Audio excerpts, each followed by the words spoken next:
Bienvenidos a la entrevista en línea que transmitimos en tiempo real desde la sala de redacción de la Prensa Gráfica en este lunes 22 de abril de 2013. Un abrazo a nuestros compatriotas que todos los días nos ven a través de la prensagráfica.com o nos escuchan en GD Radio del Grupo Dutriz, y también aquellos que tienen la opción de vernos a través del canal 95 en cable de Tigo. Dos temas principales para la reflexión del inicio de la semana: el estado de la salud en nuestro país en el marco de los paros que han ocurrido la semana pasada en al menos 9 hospitales públicos de El Salvador. Y desde luego hablar un poco también sobre el desarrollo, cómo ha evolucionado la ley de medicamentos en nuestro país. Son dos de los temas más importantes a desarrollar durante la entrevista. Para conversar sobre estos temas nos acompaña en nuestros estudios el doctor Milton Brizuela. Él es el presidente del Colegio Médico de El Salvador. Doctor, bienvenido. Gusto. Gracias igual, William. Un placer poderlo acompañar y compartir con su audiencia. Bueno, perfecto, doctor. Para comenzar, ¿cómo se puede definir esto en breves palabras, lo que está ocurriendo en el sistema público de la salud? Sobre todo porque decíamos al principio, ha habido paros parciales, en algunos casos administrativos, en otros ha tenido repercusiones a nivel de atención a los pacientes. Pero bueno, esto ha ocurrido en 9 hospitales públicos en el país y uno se queda pensando, bueno, ¿ante qué es lo que estamos? O sea, entonces, ¿y quién mejor que ustedes para que nos puedan dar un poco el análisis de lo que está ocurriendo? Mire, William, este no es un tema nuevo, ni con este gobierno ni con el anterior, ¿verdad? Desgraciadamente lo que nosotros hemos evaluado con el actual gobierno es que no tiene una capacidad de diálogo con los trabajadores, con el gremio médico, porque muchas veces ha entrado en conflicto colegas médicos, los cuales han estado denunciando deficiencias que tiene el sistema y que creo que la población ya las conoce. Lo que hemos encontrado de parte de las autoridades, y eso lo decimos nosotros como representantes del gremio médico, porque nos ha pasado al colegio médico, hemos intentado sentarnos en mesas de diálogo con las autoridades y les hemos propuesto que existan mesas de trabajo para abordar temas específicos, porque este no es un tema que tiene que salir beneficiado un partido político. Esto es un tema de nación y es un tema que si hay deficiencias, los que sufren esas deficiencias es la población salvadoreña. Entonces nosotros hemos ofrecido nuestros aportes técnicos con la idea de poder darle solución a esta problemática existente crónicamente en los hospitales, en las unidades de salud, y desgraciadamente no hemos encontrado esa apertura. Hemos tenido múltiples reuniones con las autoridades del ministerio y cuando ya queremos entrar en mesas de trabajo, ¿verdad?, para discutir temas específicos, ya ese tipo de reuniones ya no nos han dado la oportunidad de darle continuidad. Ya, pero cuando usted dice mesas para abordar temas específicos, por ejemplo, ¿cómo se puede abordar lo que está ocurriendo en este momento? Es decir, un paro de labores, la expresión final, uno se imagina de una crisis, es decir, no es una cuestión de que los sindicatos van primero con un paro de labores y después, o no sé si opera de esa manera, pero uno pensaría que es como la expresión final de una crisis o de tensiones que se van acumulando. Es que eso es lo que se trata, ¿verdad? Si nosotros tuviéramos un canal de comunicación directo, si los trabajadores tuvieran un canal de comunicación directa, no hubieran necesidad de llegar a este tipo de expresiones. Como usted dice, realmente los paros de labores son las últimas opciones que le queda a la clase trabajadora para expresar su descontento y exigir de las autoridades que se sienten a dialogar con ellos. Si ustedes fijan, la mayoría de veces los paros se solucionan una vez se sientan a dialogar, ¿verdad? Y los problemas persisten. Específicamente en el caso del Hospital San Camilo, en febrero hubo un nuevo movimiento, nuevos paros. En este momento ya los sindicatos ya hicieron una conferencia de prensa porque ellos están ya agotando las instancias de diálogo. Se les prometió que se iban a cumplir y no son peticiones para los trabajadores o para los médicos, son peticiones para que el hospital funcione y puedan trabajar adecuadamente para atender a los pacientes.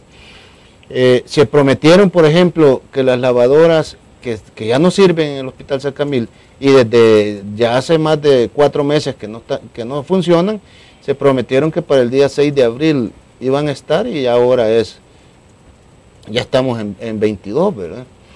Ya estarían reparadas. No, es que iban a comprar nuevos. El 6 de abril iban a venir las primeras y las cuales nunca llegaron, ¿verdad? Y en este momento, esa parte sí me interesa, ¿cómo está operando entonces la lavandería?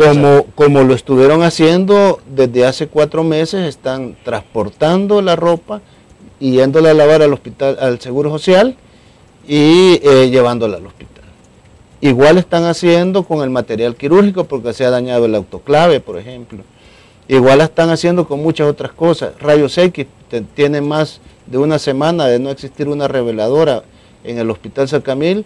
Se toman las radiografías y se llevan al Hospital Bloom a revelar las placas, ¿verdad? O sea que, y estas son situaciones reales que están sucediendo y que las autoridades no quieren aceptar, ¿verdad? Bueno, pero el caso de Sacamil, para tomar ese ejemplo, es recurrente, o sea, no estamos hablando de un tema que tiene 2, 3 meses, incluso tiene más de un año, ¿no? Más de 2 años. Más de 2 años. Sí, son temas, y la misma situación se encuentra todo el sistema. Nosotros, en este momento ya se está demostrando el descontento en hospitales de Oriente, Occidente. Nosotros hemos recibido información, pero desgraciadamente no todo el personal o no todos los profesionales de la salud tienen la valentía como para hacer las denuncias, ¿verdad? Y por eso es que no se ven las denuncias reiteradas veces. Ya, vamos a nuestra primera pausa comercial. Cuando regresemos, yo creo que es importante ir conociendo un poco los detalles de lo que está ocurriendo, si no en todos los 9 hospitales que han paralizado, pero que usted nos explicara un poco cuál es el comportamiento, la norma que hay. Es decir, bueno, con facilidad se puede decir, bueno, quizás esto es parte de un plan orquestado, hay 9 hospitales que se activaron de una sola vez, o qué es lo que está pasando. Entonces, como para que usted nos ponga un poco en blanco y negro también, desde la perspectiva, obviamente, colegio médico, lo que está ocurriendo. Vamos a la primera pausa comercial, volvemos.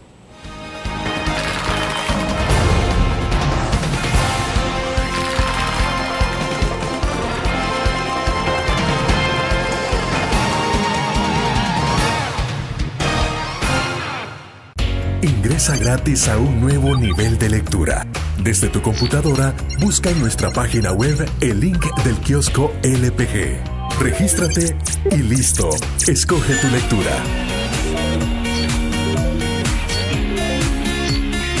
En tu tablet, iPhone o Android, ingresa a App Store o Google Play. Busca kiosco LPG. Descarga la aplicación y disfruta de todas nuestras publicaciones digitales. Grupo Dutriz. Multiplicamos la forma de informarte. ¿Qué es la Ley de Medicamentos? Es una nueva promesa cumplida del gobierno del FMLN que garantiza precios hasta un 60% más bajos en más de 4.000 medicamentos. FMLN, ayudándote a mejorar tu vida.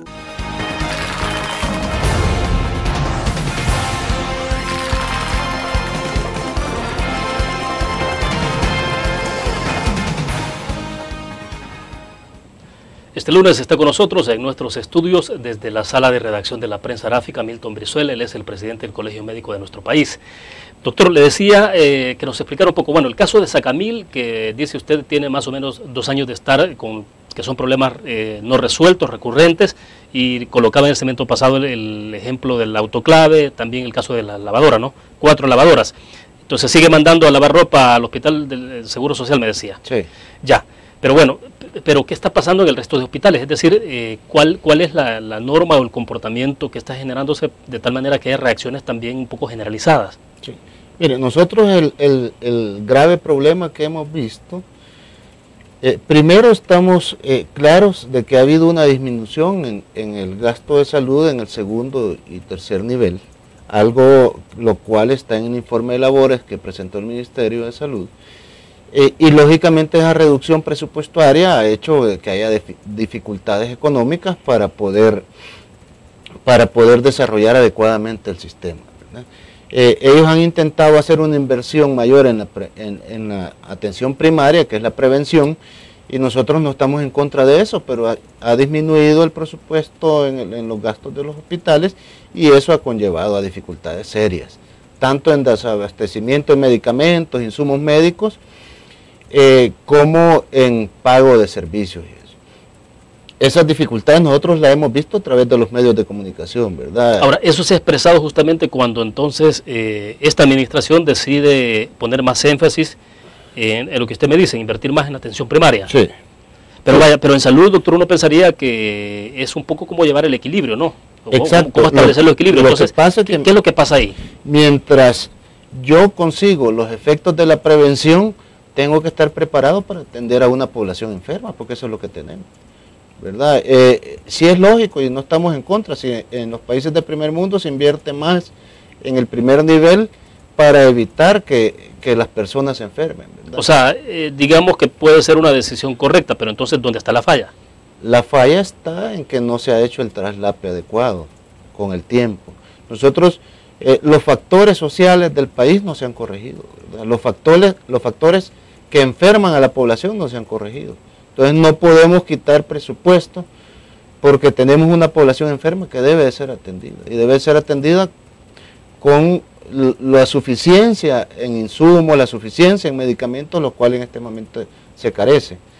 ¿Cuál es el problema también que vemos y por qué se están dando quejas no solo en un hospital, sino en diversos hospitales? Nosotros vemos el grave problema en la dirección. La Dirección General de Hospitales, el director general de hospitales del Ministerio de Salud es una persona que ha demostrado prepotencia, ataque, y eso se lo ha transmitido a los diferentes directores de los diferentes hospitales, y es lo que refleja el espíritu de confrontación que existe en la mayoría de hospitales, ¿verdad? Nos preocupa... O sea, hay una parte, ¿cree usted que hay una parte dentro de esto que tiene que ver un poco más con actitudes? Exacto. Con disposiciones, voluntades. Exacto, hay un problema de actitudes y que creo que no deberían de existir, pues porque todos estamos prestando un servicio que es primordial para la población, y en lugar de estar en un ambiente de confrontación debería de haber un mejor ambiente laboral, que es lo que podría provocar que se diera una mejor atención. Cuando habla del director general, habla de Robles Ticas, del doctor Robles Ticas, sí. Desgraciadamente él no ha demostrado, yo escuché decir también a la señora ministra, ¿verdad?, que ella veía el problema en que el director general de hospitales no había solventado muchos problemas con los diferentes directores de los diferentes hospitales, ¿verdad? Entonces, creemos que ya pasó mucho tiempo, ya las autoridades centrales deberían de evaluar, ¿verdad?, las personas que están funcionando, y las que no, pues deberían de ser separadas de su cargo. Porque el tema de salud es un tema que se tiene que tratar todos los días, ¿verdad? No es un tema que lo podemos dejar para discutirlo y evaluar con el tiempo. Ya, pero entonces vuelvo con la inquietud que tenía, y es cómo encontrar el punto de equilibrio. Usted me dice, en los países del primer mundo, efectivamente el énfasis principal está en la parte de prevención, sí, en la parte preventiva. Pero entonces en este país, que no ha habido parte preventiva, es lógico entender que la prevención absorberá grandes cantidades de recursos, sí, mientras usted puede llegar a un equilibrio. ¿Cómo hacer? O sea, ¿cuál puede ser el camino adecuado? Lo que pasa es que además el actual gobierno ha tenido la oportunidad de manejar mucho más recursos de los gobiernos anteriores. Para el desarrollo del inicio de la reforma que ellos están desarrollando y la implementación de los equipos comunitarios de salud, han tenido 162 millones de dólares, ¿verdad? Ese es en base a créditos otorgados por Banco Mundial y otras agencias, y yo creo que es algo necesario para la población, pero no sabemos hasta dónde va a alcanzar y no sabemos cómo se va a poder sostener un programa de este tipo. Para poner en contexto, el segundo nivel de atención en el 2010 recibía 41% del presupuesto de salud. En el 2012 recibió 37%, 4% menos. Realmente es una disminución sensible y son temas de recursos que siempre se han utilizado. ¿A qué se refiere cuando dice nivel de atención? Concretamente, ¿a qué parte? Digamos, el primer nivel de atención son los ECOs y las unidades de salud. El segundo nivel son los hospitales regionales y departamentales. Y el tercer nivel son los hospitales especializados. Hospitales especializados en el país está el Rosales, Blum, Maternidad, Psiquiátrico y el Hospital Neumológico. Son hospitales especializados, ¿verdad? De ahí el resto son hospitales generales, que son los del segundo nivel. Son los hospitales que atienden a la mayoría de la población. Entonces, sí, lógicamente es una preocupación grande que se tiene, pues, porque si ha disminuido el presupuesto en estos hospitales, la atención se va a ver alterada. Bueno, pero entonces lo que usted nos está diciendo es que sí ha habido una intención deliberada, o sea, sí. No estoy diciendo que sea malo, sino consciente de lo que se estaba haciendo. Sí. O sea, no es que las autoridades no estén conscientes de que por hacer más énfasis en un área se descuidaría otra. Lo que pasa es que no lo aceptan públicamente, ¿verdad? Y esa es una preocupación que nosotros tenemos, que esto se lo tendrían que explicar a la población, pues, ¿verdad? No, lo reflejan en un informe de labores, pero no lo quieren decir públicamente, ¿verdad? Uno tiene que asumir los efectos de lo que yo he decidido hacer. Perfecto, vamos a hacer otra pausa. Cuando regresemos, ¿cómo hace usted para, digamos, contraargumentar cuando se dice de que esto puede tener alguna forma de argumentación, una orientación más política o incluso electoral? Vienen elecciones 2014, sin duda alguna estos temas terminan siendo de alguna forma marcados por supuestas intencionalidades electorales. Después de la pausa me dice usted de qué manera entonces se puede desmontar ese argumento. Regresamos.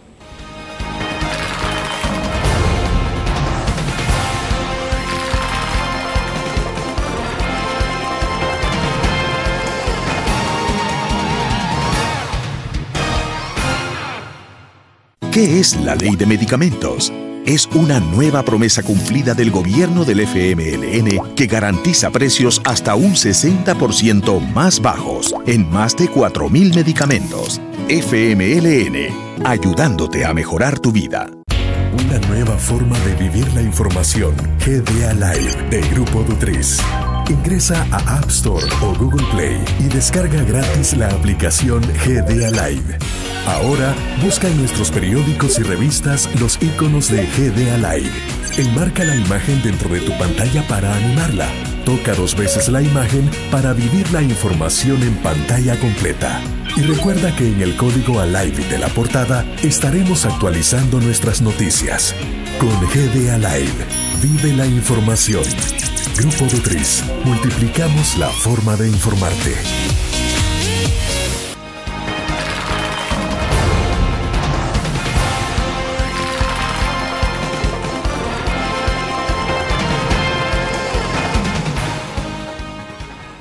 Doctor, le decía en el segmento pasado entonces, ¿por qué estos argumentos, los señalamientos, los cuestionamientos, los mismos paros de labores, por qué se puede entender de que no tiene una motivación política o electoral incluso? O sea, ¿cómo desmontan ustedes esos argumentos? Vale, mire, primero, las denuncias son algo que la población ha podido comprobar. O sea, no son hechos inventados, por ejemplo, no existen. Las denuncias de las deficiencias, las denuncias de las faltas de equipo y de todo eso, es algo que se ha podido comprobar, que las autoridades han aceptado. Es más, cuando andaban solicitando el último préstamo de salud de los 80 millones, yo escuché cambiar el discurso de las autoridades y aceptar que tenían una gran deficiencia en la infraestructura hospitalaria, ¿verdad? Una vez les aprobaron el crédito, cambiaron nuevamente la versión y ahora dicen que hay de todo. Segundo, no podemos negar de que el país es un país polarizado, ¿verdad? Que de repente puedan haber personas incluidas en los sindicatos que tienen intereses partidarios. Pero el trasfondo nosotros no lo vemos así. En el caso particular del Colegio Médico, somos una entidad que estamos luchando día a día con demostrar independencia partidaria. Y nuestra visión es una visión crítica, una visión de país. Lógicamente las autoridades cuando no tienen argumentos atacan a las instituciones, atacan a las personas y no las ideas. Entonces, como el país vive polarizado, creo que todos lo quieren tomar y meter en el mismo huacal de la polarización. Nosotros sí quisiéramos de que las denuncias de deficiencia, las denuncias de maltrato que existen frecuentemente de parte de los directores de los hospitales para los trabajadores y para los médicos fueran tomadas en serio, pues que no se tomaran a la ligera y que digan que son problemas de índole político. Para el Colegio Médico es una preocupación. Nosotros creemos que el tema de la salud debería ser un tema que no debería de demostrar ningún partido político utilizarlo con intereses realmente electoreros, ¿verdad? Nosotros nos preocupa eso y creo que debería existir un compromiso de toda la clase política de que el tema de salud no lo toquen y no lo utilicen con esos intereses. ¿Ustedes como colegio médico se han reunido con los titulares de salud? ¿Hay algún nivel de comunicación permanente o cuál ha sido la relación en los últimos años? Pues la relación que nosotros hemos buscado ha sido, o lo que hemos pretendido tener, ¿verdad? Ha sido una relación de respeto, de apoyo mutuo.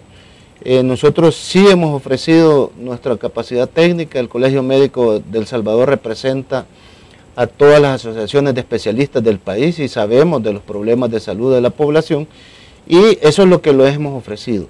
Desgraciadamente nos hemos encontrado con autoridades que, aunque nos hemos reunido en múltiples ocasiones, no hemos llegado a concretar el aporte que podríamos dar como representantes de un gremio que es importante para el país. Y no lo hemos podido dar porque no se le ha dado el seguimiento de parte de las autoridades. Siempre hemos quedado con reuniones iniciales con la idea de darle continuidad ya en mesas de trabajo, y ese tipo de reuniones ya no se han concretado posteriormente. Ya, por ejemplo, ¿cómo se desmonta la situación que se tiene en este momento en los hospitales? Es decir, esas expresiones que se han visto la semana pasada, que a través de los paros administrativos o también de servicio de atención al cliente, a los pacientes. O sea, ¿por dónde comenzarían ustedes? O las recomendaciones que ustedes pueden dar. Pues primero, hacer mesas de diálogo, pero de diálogo que resuelvan los conflictos y que resuelvan la problemática denunciada, ¿verdad? No mesas de diálogo con el interés de darle tiempo y de desgastar a los colegas médicos o a los compañeros trabajadores de salud, ¿verdad? Porque eso es lo que hemos visto en reiteradas ocasiones. Sentarse en mesas de diálogo, pero que son mesas de diálogo que no resuelven la problemática. Entonces yo creo que las autoridades del ministerio deberían de cambiar la actitud. Ya les queda poco tiempo, ¿verdad? Las actuales autoridades, no sabemos si el partido que lo llevó al gobierno va a continuar a partir de las próximas elecciones. Entonces yo creo que ellos deberían de dedicarse a tratar de cumplir las promesas que hicieron cuando llegaron al gobierno, ¿verdad? Las cuales nos faltan muchas promesas en el tema de salud. Por ejemplo, lo que más se ha publicitado, y digo, se le ha dado mucha fuerza desde esta administración, ha sido la parte de reforma integral de la salud. Sí. ¿Cuál es la evaluación? Digamos, en menos, un poquito más de un año este gobierno habrá terminado funciones. Estamos hablando de que terminarán funciones el 31 de mayo del próximo año. Exactamente un año les va quedando prácticamente. Entonces, la reforma, ¿cómo se puede evaluar en 4 años de gestión?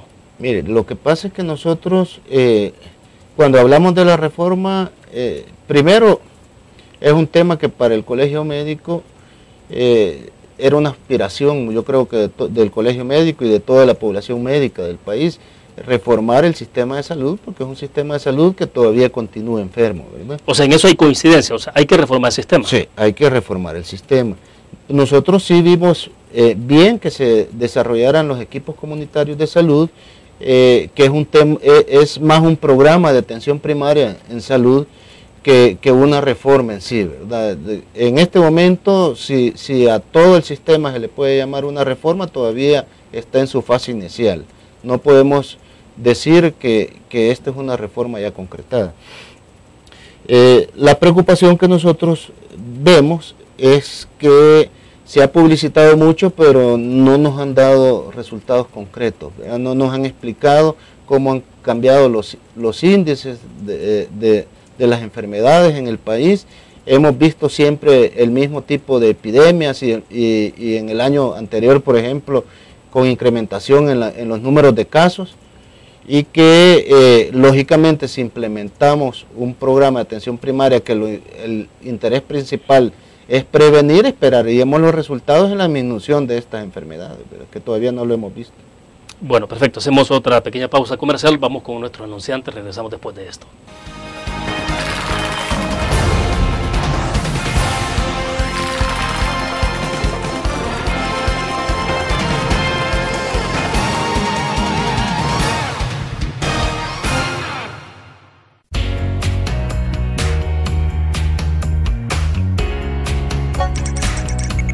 cada momento, donde quiera que estés. Te damos el mejor contenido en diferentes plataformas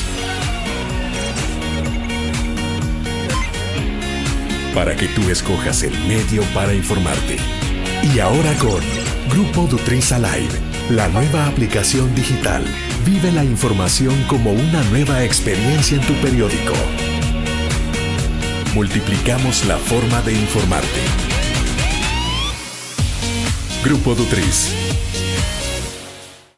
La interacción con la tecnología llega con múltiples formatos. Nueva revista Tech Live, la información tecnológica más actual y los gadgets que modifican tu estilo de vida. Tech Live es una revista multiplataformas que te ofrece los últimos avances de la tecnología, las herramientas de mayor utilidad e interesantes artículos de la era digital. Escoge el medio que te mantendrá actualizado o visita nuestra web. Espera el futuro con Tech Live, una publicación de Grupo Dutriz.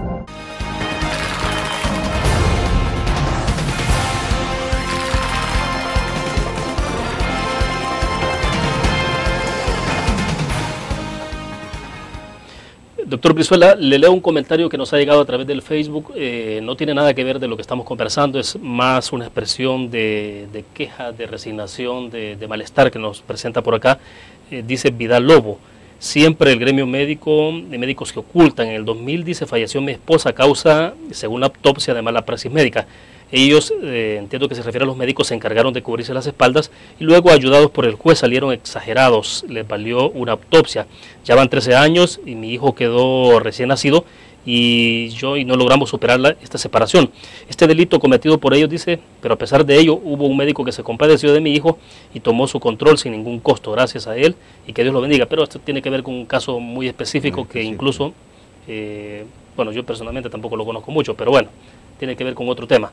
En todo caso, quería leérselo porque lo ha expresado acá el televidente a través de las redes sociales. Vamos siempre con el tema de reformas. Queda un año para este gobierno. ¿Cuánto habrán avanzado? ¿Cuánto los habrán estancado? ¿En qué nivel va a quedar entonces la reforma? Usted me decía, cree que están en la fase inicial, pero bueno, todavía les queda un año. Sí. ¿Hasta dónde se puede llegar en un año? Bueno, nosotros, pensando en la población salvadoreña, esperáramos o quisiéramos que la reforma se desarrollara lo más posible, ¿verdad?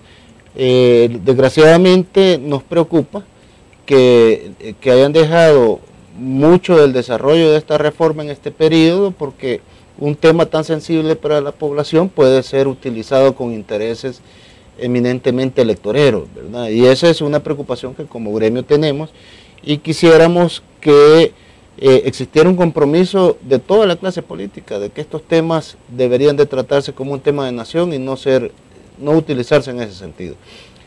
Nosotros lo hemos comentado con las autoridades del Ministerio de Salud, que desgraciadamente la reforma se desarrolló sin tener un completo acompañamiento del gremio médico, porque no se nos dio la oportunidad a nosotros de hacer las sugerencias debidas, y en ningún país del mundo donde han existido reformas del sistema de salud, las reformas se han desarrollado si no los ha hecho propio esa reforma el gremio médico o todos los trabajadores de salud, que son los que realmente la tienen que desarrollar. O sea, ¿usted cree que esta reforma partió sin consenso?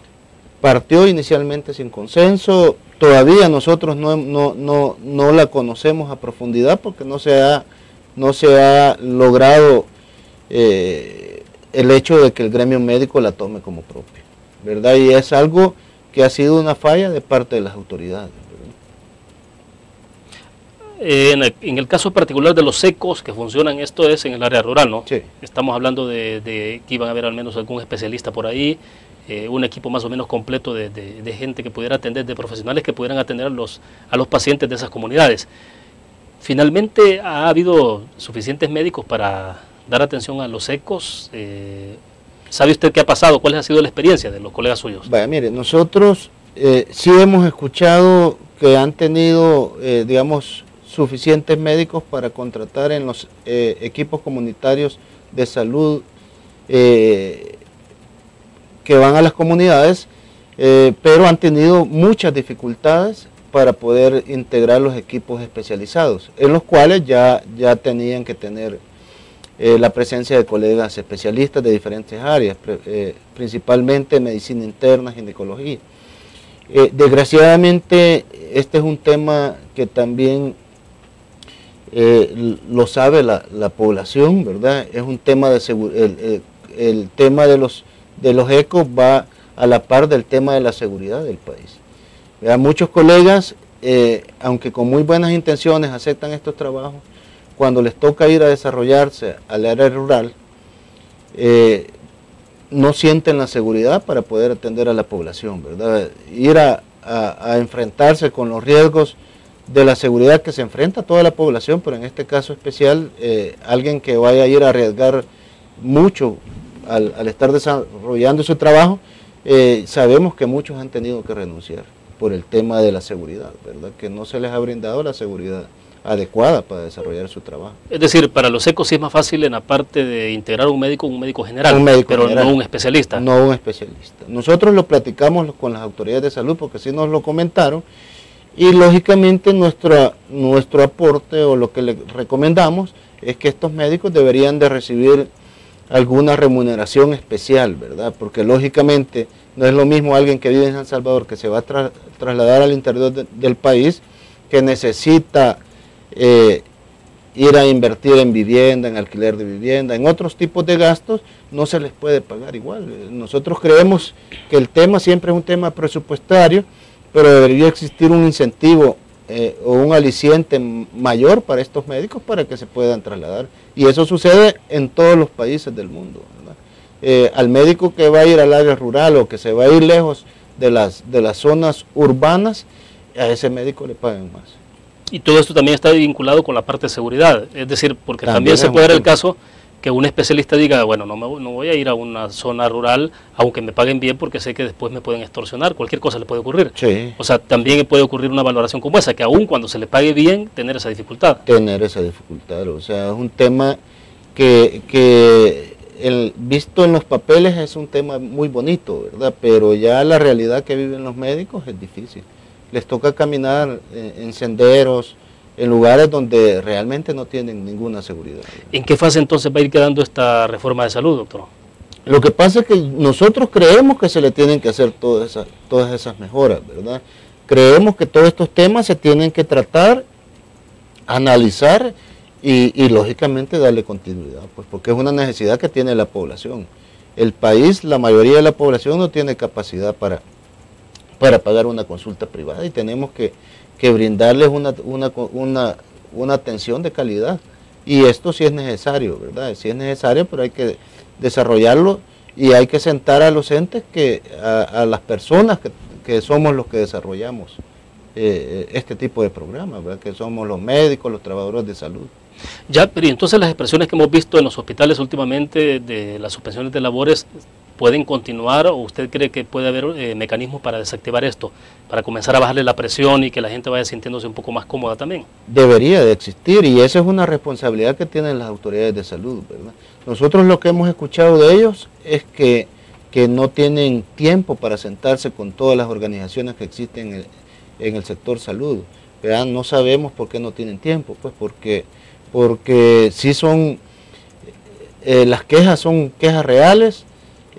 Creemos que los trabajadores son los que viven el día a día en la atención hospitalaria y son los que les pueden transmitir a las autoridades que están detrás de un escritorio, que es como pasa frecuentemente, son los que les pueden transmitir todos los problemas que existen.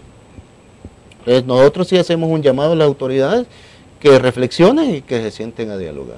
Ahora, ¿esta reforma de salud que se ha impulsado ha contado con el suficiente respaldo financiero? ¿O cuál es la debilidad en la parte financiera? ¿Es que también se ha cimentado demasiado en préstamos, en fondos externos? Digo, ¿cómo hacer para que trascienda esta reforma más allá de 2014? A nosotros ese es un tema que hemos sido críticos en ese sentido. No sabemos después del 2014 si el próximo gobierno que llegue lo va a querer seguir desarrollando. No sabemos si va a tener la suficiencia económica para desarrollarlo, ya que esto ha sido basado, como usted lo menciona, con un mayor porcentaje de su financiamiento en base a créditos.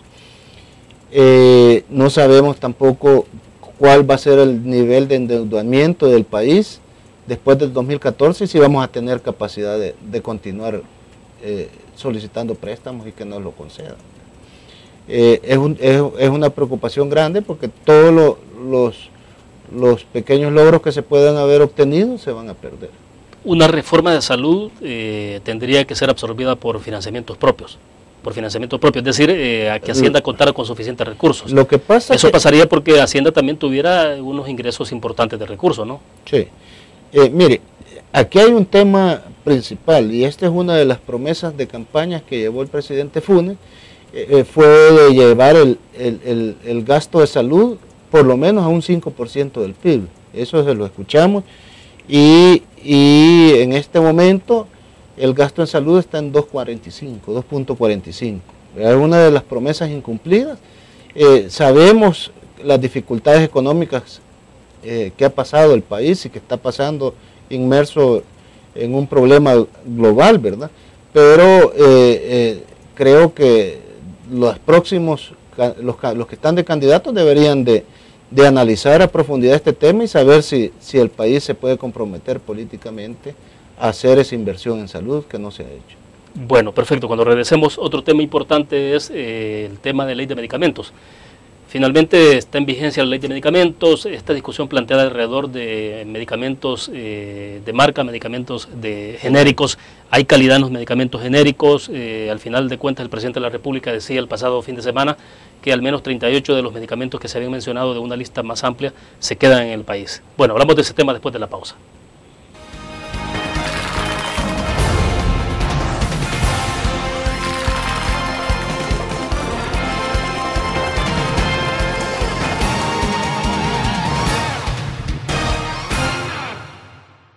Un graficionado no olvida la historia, y aunque perdió una y otra vez, no perdió el orgullo.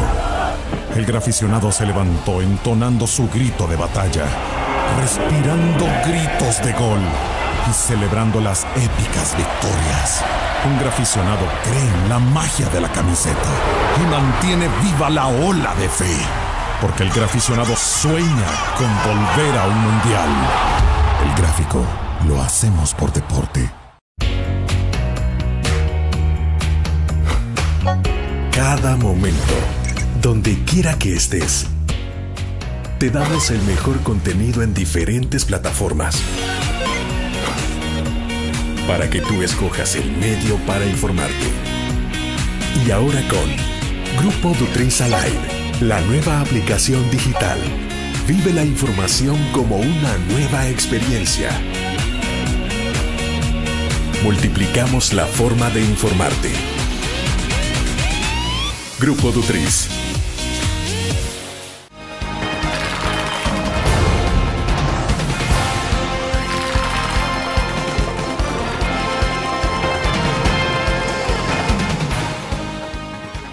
Doctor, antes de pasar al tema de ley de medicamentos, porque Daniel Cifontes nos escribe y a propósito de lo que estamos hablando de la parte financiera, dice él, es cuestión de cómo se vea. En esta vida nada es gratis, se sabe que hay que trabajar para obtener beneficios. Además, hay que pagar impuestos como buen ciudadano, de lo contrario el gobierno no tendrá fondos para cubrir los gastos hospitalarios. Y ahí incluye, por ejemplo, los salarios. Sí. ¿Qué opina? Sí, es un tema que nosotros como salvadoreños también quisiéramos, ¿verdad? Que se pudiera recaudar más impuestos, pero que también nuestros impuestos fueran utilizados adecuadamente, ¿verdad? Y en algún momento, pues, parar los despilfarros que han existido, ¿verdad? Que bien nos pudieran ayudar en el tema de salud de la población. Pero ¿cómo hace para generar más ingresos, más impuestos, si hay una situación precaria, si hay una población también que tiene una condición económica bastante deplorable? Entonces, ¿cómo hace usted para generar más ingresos? ¿Quiénes deberían de pagar más impuestos en este país? Lo que pasa es que es un tema de generar producción, ¿verdad? Y nosotros lo que vemos es un país que en lugar de buscar las soluciones, desde la presidencia vemos una confrontación permanente con los empresarios, ¿verdad? Y creemos que ese tema debería de cambiar y debería existir una armonía para buscarle soluciones a la vida del salvadoreño. Sí, lógicamente nos preocupa. Creo que para que existan mayores impuestos también tiene que existir mayor producción, ¿verdad? Mayores fuentes de trabajo. Es una aspiración que como salvadoreños compartimos. Bueno, vamos a la ley de medicamentos.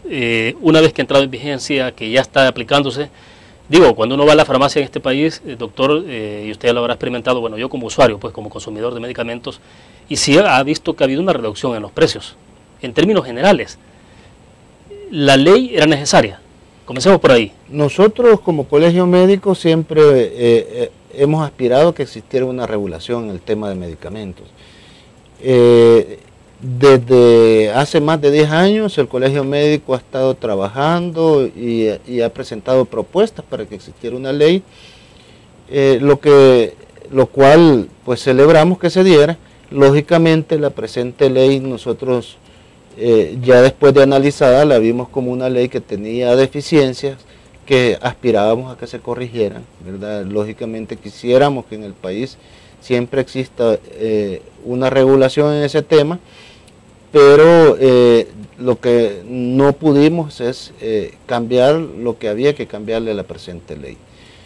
Nosotros sí vemos dificultades, cómo se ha ido desarrollando, al igual que toda la población celebramos que existan medicamentos a un menor precio, ¿verdad? Lo que nos preocupa es el tema de que ha existido cierto desabastecimiento en el mercado que ha complicado el desarrollo de la práctica médica y lógicamente le ha complicado el tema de salud a un buen porcentaje de la población. ¿Eso es real, doctor? ¿Ha habido desabastecimiento? Fíjese. O sea, porque de repente uno queda pensando, bueno, ¿es real esto o es parte de toda la discusión más política alrededor de la ley? Lo que pasa es que nosotros como médicos no sabemos que es un conflicto que existe entre la gran empresa farmacéutica, digamos, porque si ustedes se han fijado, lo que salió afectado son la industria transnacional, no la nacional, ¿verdad? La gran empresa farmacéutica y el actual gobierno, porque así lo han demostrado a través de lo que se ha hablado, ¿verdad? Nosotros como médicos lo que analizamos es las dificultades que sufren nuestros pacientes en todas las especialidades y yo no lo hablo con un carácter personal, sino que transmitido de las diferentes asociaciones de especialidades. En muchas especialidades han tenido dificultades para encontrar sus medicamentos, las personas, y ellas, lógicamente, como debería de ser, cuando no encuentran el medicamento que están acostumbrados a tomar, llaman a su médico para buscar la alternativa. Desgraciadamente en el país no ha existido un control adecuado de la calidad de los productos y eso ha conllevado a que el gremio médico tienda a prescribir medicamentos que en base a su experiencia clínica le han dado mejores resultados con sus pacientes. A pesar de que ha existido un ataque, ¿verdad?, de parte de muchas personas, de que el gremio médico receta en base a alguna relación oscura que ha tenido con la industria, queremos aprovechar y negar eso, porque nosotros, la mayoría de los médicos en el país, se rigen en base a principios éticos y a normas morales que hemos tenido tradicionalmente, y las recetas son en base más a la experiencia clínica. Siempre hemos utilizado medicamentos genéricos, eso ha sido parte del arsenal terapéutico que tiene el gremio médico, pero lógicamente, aún entre genéricos, tenemos que buscar las alternativas que nos han dado mejores resultados, ¿verdad? O sea, dentro de la misma gama de genéricos, hay unos que son buenos y otros que funcionan menos o que no funcionan. ¿Y cómo se debe hacer esa parte? Es decir, ¿cómo lograr entonces que haya medicamentos de calidad? O sea, y cuando dice usted, bueno, hay unos que son mejores que otros, es porque entonces lo que uno sugiere o infiere es que no ha habido medicamentos de calidad en los genéricos. O no ha habido el control adecuado, ¿verdad? A la Dirección Nacional de Medicamentos es a la que le compete hacer el control de calidad de los medicamentos antes de registro. Posteriormente de registro le compete al Ministerio de Salud, según la ley, que es el ente, es el que va a regular los temas de efectos secundarios y todo lo que es de farmacovigilancia. Creemos nosotros, eso lógicamente no ha existido adecuadamente en el país y se dedicaron a implementar el reglamento de control de precios y no nos han dado a los salvadoreños y a los médicos la oportunidad de saber si todos los productos son de calidad o no. Ese es un tema que para nosotros es una gran preocupación, porque lógicamente ya hemos tenido malas experiencias con nuestros pacientes. Entonces, es una preocupación grande que espero yo que la Dirección Nacional de Medicamentos a corto plazo pues empiece a trabajar en ese tema, ¿verdad? O sea, más allá de que haya desabastecimiento o no de los medicamentos, hay una realidad concreta, según usted entonces, y es que hay un problema de regulación, de control sobre los medicamentos genéricos. Sí, lo que pasa es que el medicamento genérico, para considerarse genérico, William, tiene que tener el estudio de control de calidad físico-química, o sea, que demuestre que el producto es igual a la original. O sea, todo se basa en el original, ¿verdad? Y además un estudio de bioequivalencia, el cual tiene que evaluar ya la absorción del producto, tiene que evaluar los niveles en sangre que le llegan de ese producto una vez absorbido al paciente. Entonces son temas que ya una vez tiene un estudio de equivalencia nos da la seguridad que es casi igual al producto original, ¿verdad? Porque nunca se aspira a que sea igual. Y en esa parte donde hay deficiencia en el país. Sí, entonces esos se consideran ya genéricos. Los otros, los cuales solo son basados en la materia prima, esos se consideran copias o multifármacos, pero no tienen ningún estudio de equivalencia, ¿verdad? Esos solo tienen muchas veces el estudio de calidad, que es la calidad físico-química del producto. Perfecto, vamos a la última pausa comercial, regresamos.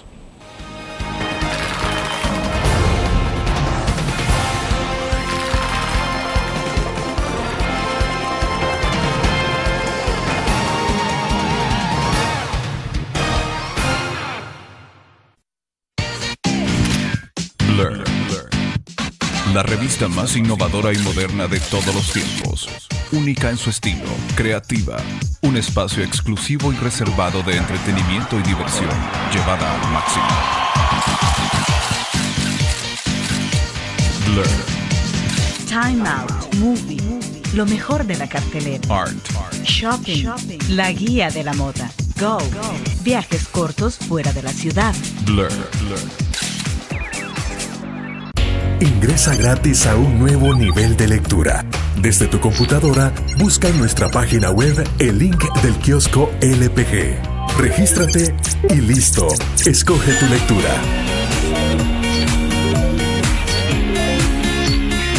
En tu tablet, iPhone o Android, ingresa a App Store o Google Play.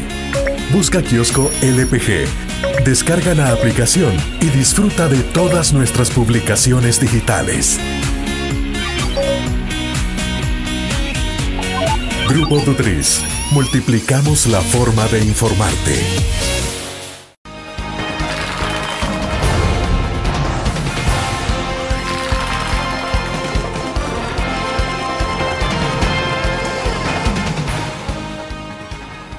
Bueno, estamos al cierre de la entrevista en línea, nos quedan pocos minutos, doctor, para cerrar entonces y concluir. ¿Cuál es entonces el estado de la salud en el país? Digo, considerando lo que hemos venido conversando ya de los problemas en los hospitales públicos, ahora este problema de la ley de medicamentos. Yo no he escuchado casi a nadie, por ejemplo, a la ley de medicamentos que diga de que no está de acuerdo con la ley. Pero bueno, es cuando se comienza a meter un poco el bisturí o las pinzas que comienza uno a determinar cuáles son las dificultades. Pero ¿hacia dónde está caminando el país en el tema de salud entonces? Mire, lo que pasa es que nosotros vemos con mucha preocupación que el tema se utilice con intereses electorales. Ya, digamos, ya un partido político, una vez implementó el reglamento, ya lo está llevando como una campaña preelectoral. El reglamento de control de precios de los medicamentos. Nos preocupa porque, hablando la realidad, el Estado debería de tener suficiente abastecimiento para poder dar medicamentos de calidad a las personas que consultan con ellos. Si nosotros sabemos que cerca del 77% de la población no tiene capacidad para pagar una consulta privada. esas personas tienen que ir a consultar al Ministerio de Salud en todas sus dependencias para ser atendidos. Cerca de un 18 a 20% tiene derecho a la seguridad social y el Seguro Social le debería de brindar todos sus medicamentos para que estas personas no tuvieran dificultades en buscar mejores alternativas para comprar medicamentos. Si nosotros solventáramos a ese gran grupo, realmente el tema de medicamentos sería bueno regularlo, pero no sería indispensable en un país tan pobre como el Salvador. O sea, considerando que hay un 77% de la población que no paga una consulta privada, uno asumiría entonces que tampoco tiene capacidad para pagarse sus propios medicamentos. Sí. Son atendidos en Ministerio de Salud. El Ministerio de Salud. Entonces, ¿usted cree que solucionando esa parte, pues lo otro sería como secundario? Sí, lo que pasa es que si sumamos el 77% más el 18% de las personas que tienen derecho al Seguro Social, estamos llegando bien cerca del 100%. Pues.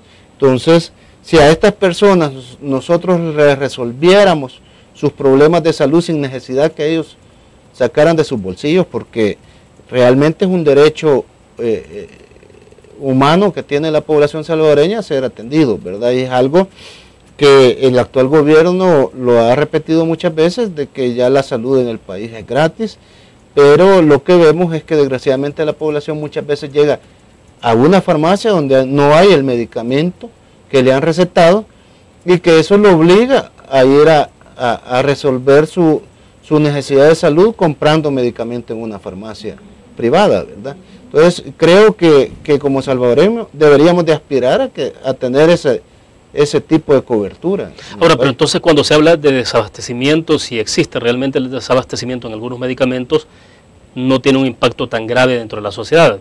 Digo, considerando que hay un 77% universo que de todas maneras, baratos o caros, no los va a adquirir. Sí, es un pequeño porcentaje de la población salvadoreña. Nosotros hemos visto muchos datos, incluido un estudio que hizo el Banco Mundial, donde dice que cerca del 2% de la población salvadoreña tiene capacidad de pagar una consulta privada. Solo el 2% de la población. Eso es lo que mencionan ahí, y que solo un 0.4% de la población tiene seguro médico hospitalario. Entonces, si este pequeño porcentaje es el que se ve afectado, deberíamos de enfocarnos más en resolver el problema al resto de la población, ¿verdad? Los cuales son atendidos en las otras instancias de salud que ofrece el Ministerio de Salud y el Seguro Social. Y hoy por hoy hay problemas entonces en la red de hospitales públicos. Hay desabastecimientos, bueno, aceptados de parte de las autoridades, andan rondando 18 a 20% según lo que ellos dicen. Nosotros muchas veces evaluamos diferente, porque nosotros evaluamos en base a las necesidades de la población y no en base a un cuadro básico establecido. Pero sí hay deficiencias grandes, aún en el Seguro Social. Nosotros nos extrañó que el director del Seguro Social, por ejemplo, sale diciendo que no tiene desabastecimiento, y en una inauguración sale una paciente reclamándole al presidente de la República de que sus medicamentos no existían, ¿verdad? Entonces, creemos que este es un problema que se está dando en todas las instancias y que creemos que se le debe buscar una solución, ¿verdad? Eso va a solucionar más problemas que la ley de medicamentos en sí. Bueno, pero alrededor del tema entonces lo que menos ha existido ha sido discusión con todos los sectores de incorporación, y en este caso el Colegio Médico es porque ha estado ausente, porque no se le ha llamado, porque ustedes también deliberadamente han tomado la decisión de mantenerse un poco al margen. No, nosotros, por ejemplo, con el director de la Dirección Nacional de Medicamentos hemos buscado las instancias de diálogo con él, hemos platicado por lo menos unas 4 reuniones, dándole nuestros puntos de vista. Lo platicamos seriamente con él, que habían partes en la ley que habían que corregirlos, aspirando a que existiera un diálogo entre los diferentes sectores que interesados en el tema de medicamentos, para poder hacer estas correcciones y que se perfeccionara la ley. Bueno, de acuerdo, se nos fue el tiempo, doctor, le agradecemos que haya compartido con nosotros. Gracias. Muy amable. Un placer. Bueno, terminamos así entonces la entrevista en línea. Gracias a ustedes que nos acompañaron, que tengan un buen día.